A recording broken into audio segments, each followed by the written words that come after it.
Hello, this is Forrest Price with your Monday Moments. I love saying that now. It just came out of nowhere and just kept doing it and it gets longer and longer. Alright, that's what I do. Alright, first, I'd like to thank everyone. This is off topic. I'd like to thank everyone who donated shoes to the shoe drive I'm doing at my church. We have close to 300 pairs of shoes right now. Our first pickup will be this coming Friday, but we are still collecting shoes, so you can still contact me if you want to donate some of your gently worn shoes, not the raggedy ones. Alright, what's my topic today? Well, it's sort of something I've done before, where I'm just going to ask 3 questions that comes from a particular site on Facebook. It is a group called, let me make sure I get it right, Single Black Travel Group, and there's also another one called Single Black Travel Group 40 Plus.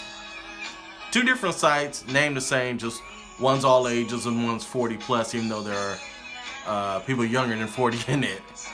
And they pose all kind of questions. They mainly, I think, are just trying to find travel partners, but, you know, there's basically nobody in LA in there. It's mostly East Coast or the South. But they always have particular questions.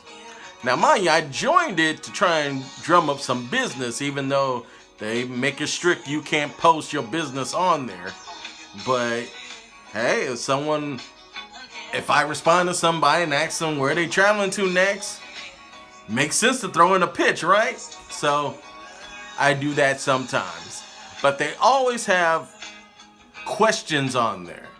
Some are more risque than others. So I think about 3 months ago, I did one where I posed 3 questions that they had then. I said, well, let me do now, because I keep getting a little bing on my computer because people keep responding. So it's getting on my nerve. So I said, all right, let me see what their questions are. Let me respond and let's see what people think. All right. This is the one that happened like 2 days ago that's just blowing up. Question: can friends have sex and still be friends? Wow. Now, to be honest with you, most men and most women said yes. Some try to explain it away, especially the women, but majority said yes. I thought about it for a while, and I actually put no. I said the minute you cross that line, the friendship is no longer the same friendship it was before. Because to me, if you're talking about a friendship, a good friendship, that friendship is on one level. And once you cross that line, it's now on a different level. So now it's a different friendship. So to me, it can't never be the same friendship. It's now a different friendship. So to me, and maybe I'm overthinking it, it's no longer a friendship. Now, mind you, it's never personally happened to me. And I think I've said this on numerous times that I actually get along probably better with women. If I'm in a big group, I'd rather be with a group of women than a group of men. Now, mind you, I can be in a short group of guys and have no problem and probably get along better. But if it's a bigger group, a bigger setting, I'd rather be around women than men. So I've always had close women friends, and I've never crossed that line. Even if I found them attractive, I've never crossed that line. So maybe I'm not the one who can answer. Maybe someone who actually has done it can answer that question more properly. All I can do is just suppose what happened if I did cross that line.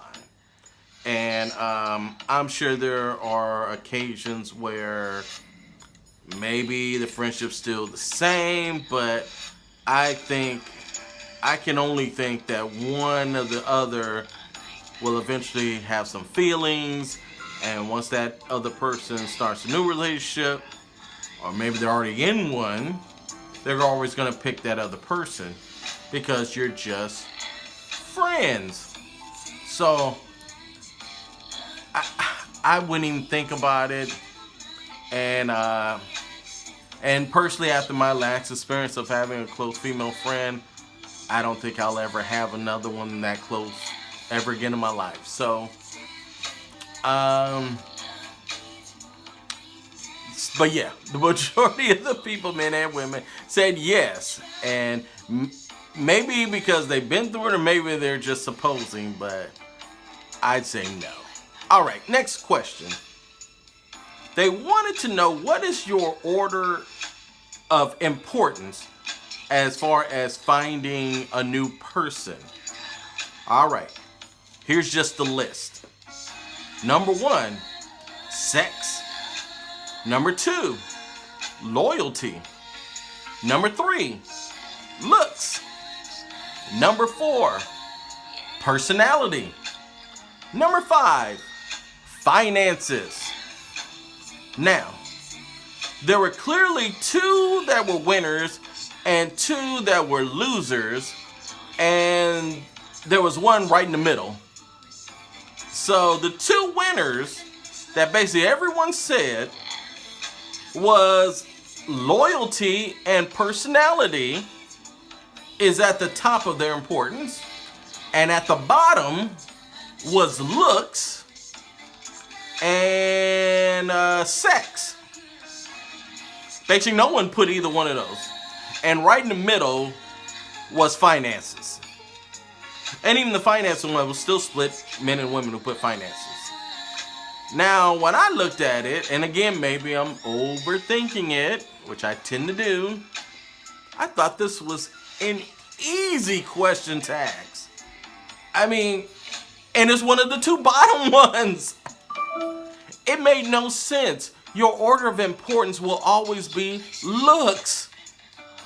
How can you even get to the other 4 without going through looks first? You're never going to find out about their personality. And I even said it. I said, your personality, I'm not the same person I was 5 years ago. I'm not the same person I was 10 years ago. Surely not 15, 20 years ago. So your personality is constantly changing. So to me, that would be the bottom one, because they're not going to be the same person down the line.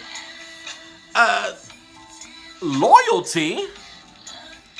How are you ever going to unless you're with them forever, and unless you actually test that loyalty, you're never going to know if they're truly loyal. I mean, again, to me, those would have been the 2 bottom ones. Because it's going to take you forever to know if they're going to be loyal or not, unless you test them. So, to me, looks, clearly, you can't even get to anything else without looks. You're not even going to get in the door without looks.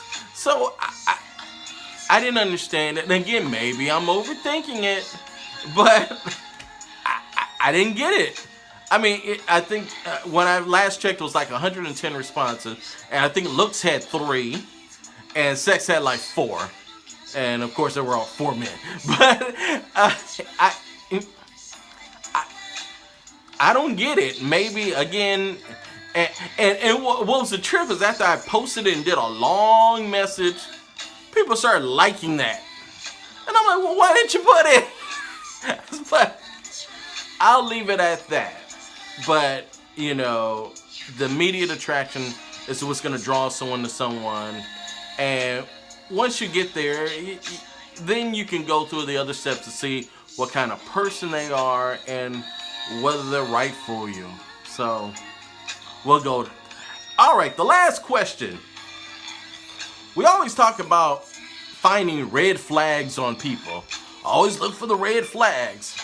So someone posts, why are we looking for the red flags? We should be looking for the green flags.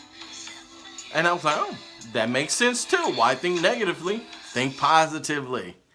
So, here are some of the green flags that I saw constantly on there. I'm gonna say the top 10 I found that were on there.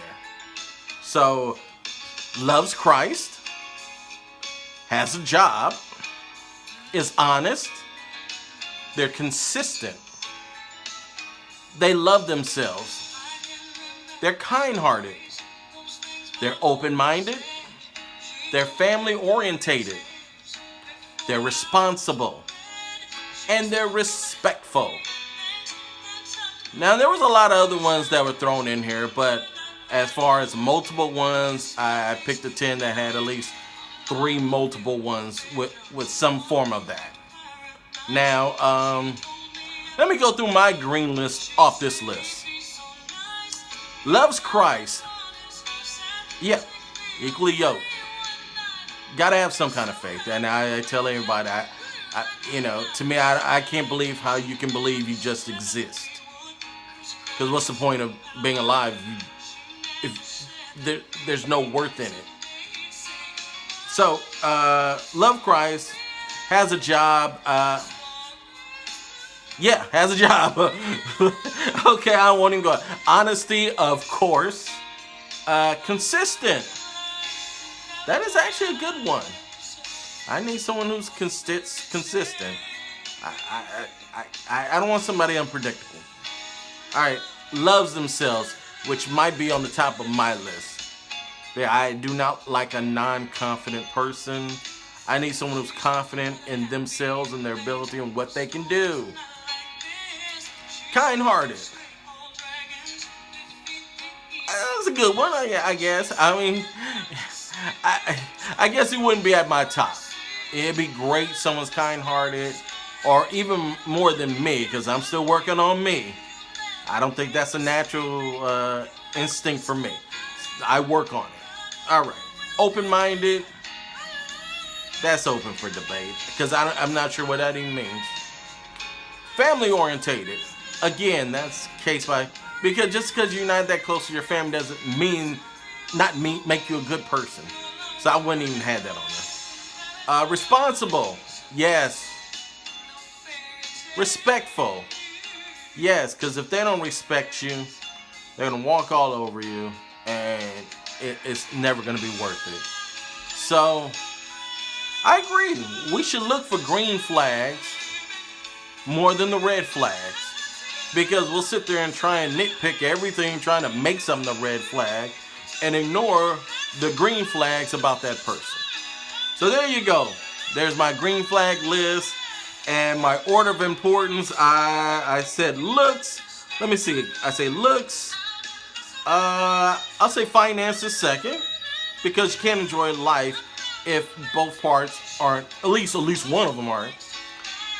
Sex is going to be important. Those are things in order of a relationship. Their personality, even if it constantly changes, as long as there's something that maintains in their personality. And then loyalty, again, that takes forever. But if you can get it and you can blindly trust them, there's no feeling better than that.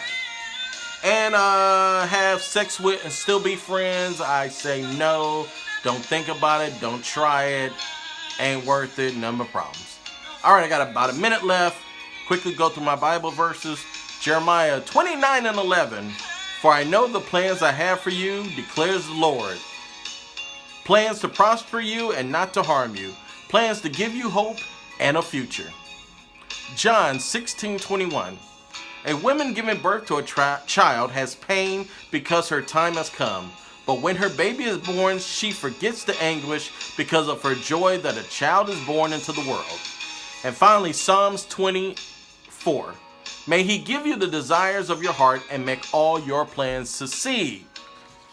See you guys next Monday. Again, you can see my videos on YouTube, Forrest Price, Monday Moments, Forrest Price, Daily Dose. See you guys next week.